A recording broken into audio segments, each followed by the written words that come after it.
ஏடா சொல்றது கேளு அப்பா பாம்பு கடிச்சிருக்கு. யார முதல்ல பத்திரம் யார் பார்த்தாங்க?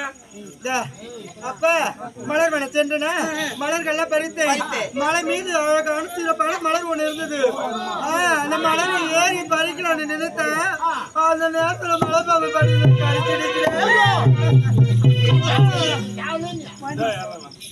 நானே அப்ப சாவடிக்கலாம் தான் இருக்கிறீங்களே நீங்க.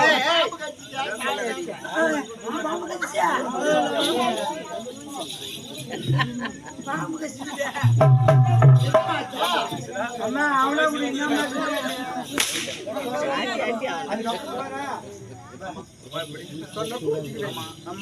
என்ன பண்ணீங்க? அந்த நேரத்துல மழக்கவா வீதிட்டு இருந்தேன். அந்த கானகத்திலே அங்க ஒரு ஆடவர் தண்ணி தாகமா இருந்தாரா. அந்த குளக்கரைக்கு வந்திருக்கிறாரு. என்னை பார்த்ததோ என்னை காப்பாத்தி இருக்கிறாரு. மூலிகளை அவர் தான் போட்டாரு. அவர் தான் வைத்தியம் பார்த்தாரா?